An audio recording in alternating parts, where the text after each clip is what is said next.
Hello po sa lahat. So, ngayon naman po ay magbibigay lang po tayo ng reaction dito sa tinatag niyo sa akin. So, eto po yung kanyang problema. Pinangungukuan pero sa iba naman siya nagpakasal. So, sakit naman nun. So, grabe talaga ang sakit. Matagal kayong magkasama at mayroon pa kayong anak pero pinalitan ka lang niya ng iba. So, sa batas ba, ano bang tingin nila rito?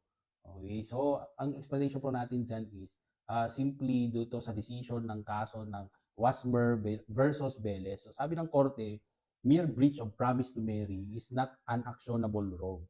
Or yung lalaki or babae na umatras sa iyong kasal.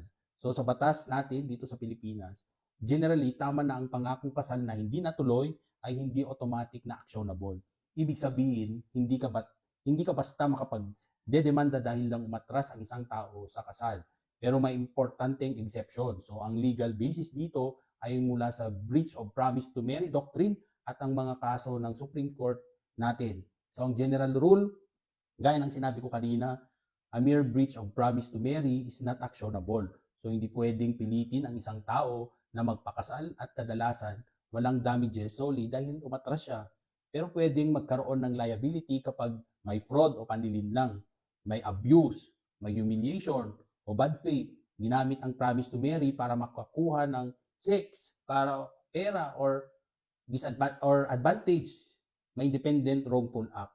So dito pinayagan ang damages sa kaso ng Wasmer versus Beles dahil una, nakapaghanda na ng kasal. Pangalawa, napahiya publicly yung babae at bigla siya giniwan without justification. Pero gaya ng sinabi natin kanina, ang basis ay hindi simpleng di tinuloy ang kasal, kundi ang wrongful acts at injury na binigay. So yun lang po. Ewan kung nasagot ba na maayos yun. So eto naman kasi, di ba, katagal sila, tapos meron na ring anak, tapos noong nag-training siya, nakatapos siya sa training, naging uh, isang full-fledged na men in uniform, ayun. So meron siyang nakilalang iba, doon sa nakilala niyang iba, doon na siya nagpakasal at nagkaroon din ng anak. Yun ang pagkakaintindi ko. Pero ngayon nga, meron siyang mas matagal na relasyon sa isa't isa. So, di ba? In short, pero yun nga, kung hindi naman yan pinakakuan ng kasal, so wala namang actionable wrong dyan. Okay, so yung pinakasalan niya ring bago, wala namang issue kasi hindi pa nga sila kasal doon sa una. So wala namang krimen na ginawa ng pangalawang babae. At yung sa part naman ng lalaki, hindi naman natin pwedeng sabihin na, di ba, na kasi meron siyang kasalanan dahil nga wala naman sila kasing legal na kasal sa isa't isa. So yun naman yung nakita natin dyan. So pagdating naman doon sa bata, di syempre meron na siyang obligasyon. Di ba? Kasi meron na siyang anak doon sa una niyang babae o girlfriend.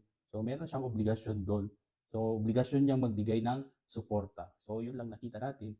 So I hope hindi po ako mababas dito So nagbase lang din doon ako sa nakita ko. Ayun naman.